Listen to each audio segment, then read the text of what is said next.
여러분 안녕하세요. 다마입니다. 오늘은요 팟캐스트를 준비해봤어요. 제가 팟캐스트를 준비해봤는데 구도를 원래 팟캐스트 구도는 이 뒤에서 뒷면을 찍는 거였는데 오늘은 한번 팟캐스트도 앞면으로 한번 해보자 라는 생각이 든 게 뭐냐면 그 구도가 좀 어색한 것 같더라고요. 허공에 혼잣말을 계속 하는 게 맞기는 하지만 그렇게 보이는 게 좀 어색해 보여가지고 한번 이 구도로 그냥 해보는 게 어떨까라는 생각이 들어서 이렇게 준비를 해왔고요.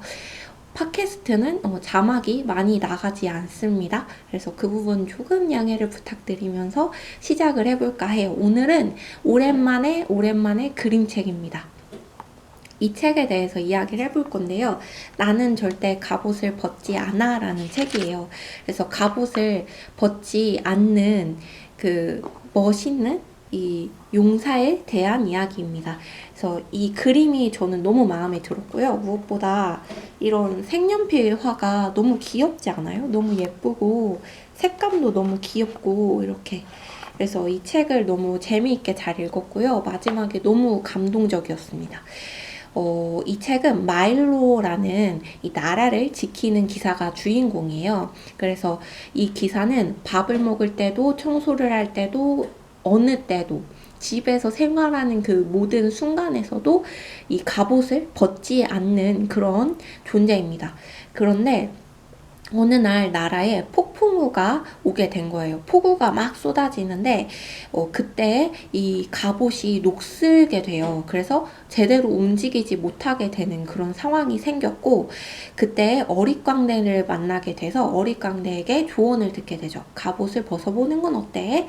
그래서 절대로 갑옷을 벗지 않았던 이 마일로가 먼저 그걸 말해야겠네요. 이 마일로가 절대로 벗지 않는 이유는 용이 언제 나타나서 나라를 습격할지 모른다라는 생각 때문이었어요. 그래서 언제 어느 순간에 용이 나타날지 모르니까 갑옷을 절대 벗으면 안 돼. 벗지 않을 거야. 이런 생각을 하고 있는 마일로였는데 어쩔 수 없죠. 녹이 슬었으니까 움직이지 못하니까 어릿광대의 말대로 갑옷을 버렸어요. 한번 벗어봤더니 너무 개운하고 너무 좋은 거예요. 그래서 그 다음에 갑옷을 벗은 상태로 용의 존재가 어떤 존재인지 그 존재를 보러 가보자.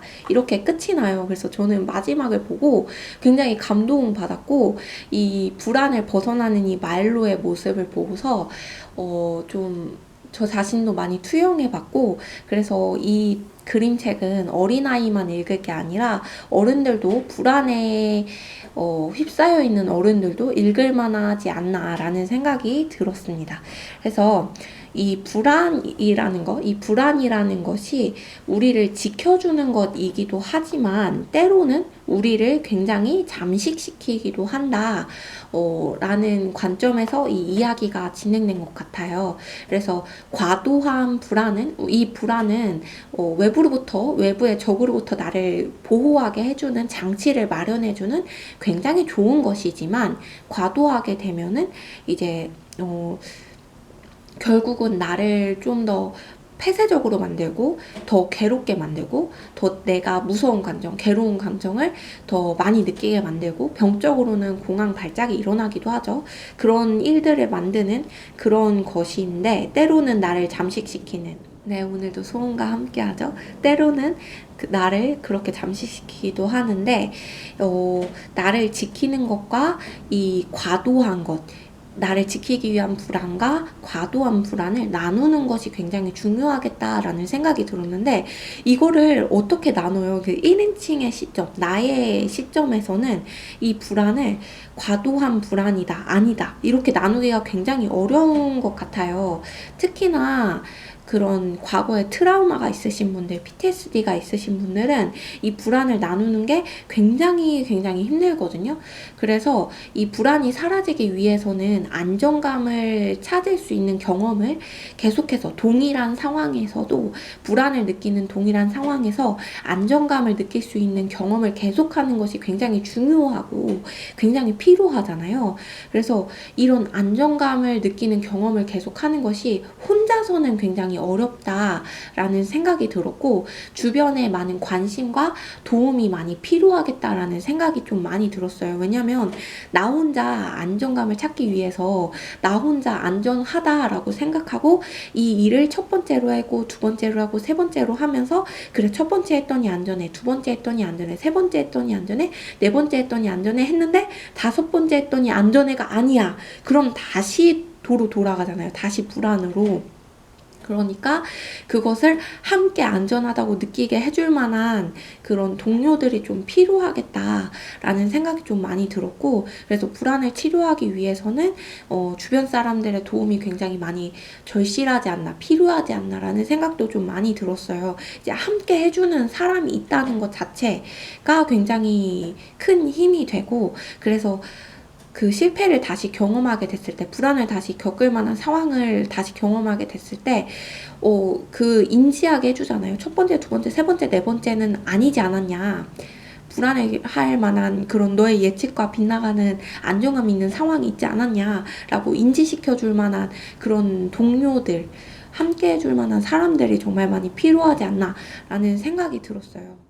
그런데 여기서 중요한 거는 그냥 함께 하기만 하면 안 되고, 그런 부정적인 상황들에 대해서 긍정 반응을 계속 해줄 사람이 필요한 거잖아요. 그러다 보니까 이제 오히려 함께해서 오히려 더 불안해지고 오히려 더 힘들어지고, 그 함께하는 사람이 부정 언어를 계속 사용해서 더 괴로워지는 상황이 생길 수도 있어서, 그러면 차라리 혼자 하는 게 낫잖아요.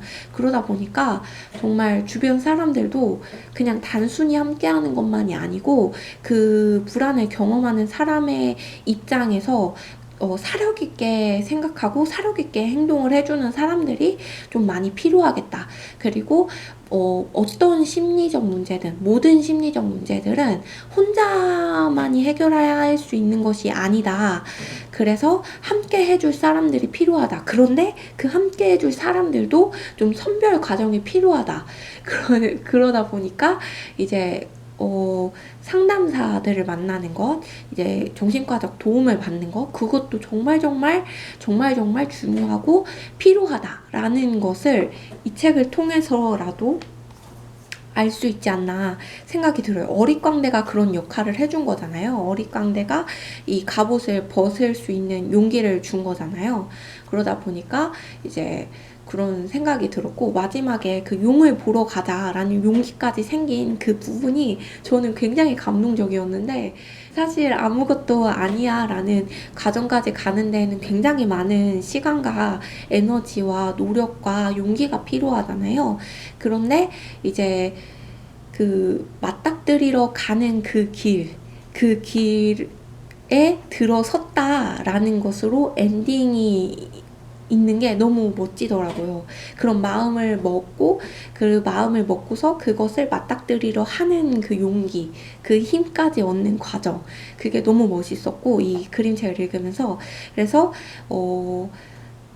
보니까 아무것도 아니더라는 아니더라도 아무 거일 수 있죠. 실제로 맞닥뜨렸더니 아무 거일 수 있어요. 정말 무서운 거일 수 있지만 거기까지 가는 그 용기, 그 힘, 그 자체가 굉장히 멋있는 것이지 않나, 이런 생각도 저는 항상 하고 있어서 이 그림책이 너무 마음에 들었고 너무 감동적이었고, 그래서 그 부분에 대해서 좀 말씀을 드려보고 싶기도 했고요. 그래서 어쨌든 이제 어떤 모든 심리적인 문제들, 모든 감정적 문제들은 도움이 필요하다라는 것, 온전히 홀로서만 해결하기는 힘들다라는 것, 홀로 해결을 할 수 있으려면 자기 스스로 인지를 잘해야 되고, 자기 보기를 정말 잘해야 되고, 그러기 위해서 노력도 정말 잘해야 되는데, 그러기 위해서도 이제 책을 통하여서든 아니면 어떤 영상을 통하여서든 어떤 그러한 부가적인 매체들도 필요하잖아요. 그렇기 때문에 온전히 혼자서는 아니다. 언제나 이제 누군가의 도움과 그런 이끌이 있어야 한다, 존재가 되어야 한다라는 것.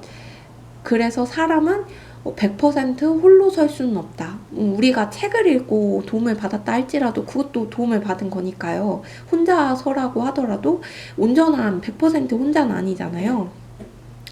그렇기 때문에 그러하다. 그래서 숨지 말고 나와야 한다라는 것도 있었고, 그리고 우리가 생각했던 그 루틴들 있잖아요. 꼭 해야만 한다라고 생각했던 그 루틴들이 결국에는 그 루틴을 꼭 지켜야 해 라고 생각했는데, 그 루틴이 뭔가 나의 어쩌면 이겨내야 할 대상이었을 수도 있겠다라는 생각이 들어요. 저는 청소 강박이 조금 있어요. 그래서 그거를, 근데 제가 좋아하지 않아요. 청소를 좋아하지 않지만 청소 강박이 있거든요. 그래서 그걸 이겨내는 게 너무 힘들어요. 저는 그거 너무 힘든데, 이제 손을 놓는 것이 너무 괴로워서 이제 그것을 이제 그걸로 해보고 있어요. 욕실 청소를 일주일에 한 번씩 하거든요. 근데 한 이렇게까지 힘든 날은 아무것도 하지 않고 놔둬봐도 괜찮아 라는 이제 경험을 해보려고 노력해 보고 있거든요. 저는 그런 과정 가운데 있기 때문에, 그래서 더 이 책이 와닿지 않았나 싶기도 하고, 그런 어떤 우리 일상 속의 그런 루틴들, 그런 정해진 틀들, 내가 생각하는 그런 기준들, 그것들이 또한 나의 강박이고 벗어나야 할 그런 것들이지 않나, 과제라고 볼 수 있지 않나. 그렇게 뒤집어서 생각해 본다면 내가 강박을 가지고 생각했던, 행동했던 그 모든 것들이 결국에는 벗어나야 하는 것들이었어. 아무것도 아니었던 거야. 라고 생각할 수 있지 않나. 그런 생각도 좀 해보게 되는 그런 책이었습니다. 네. 강박에 대해서 말하자면 더 길어질까요? 그러니 여기서 끝내는 게 맞을까요? 네, 혼자 주저리 떠들어 봤는데 여러분의 생각도 공유를 해주시고요. 오늘도 함께 해주셔서 너무 감사합니다. 감사합니다.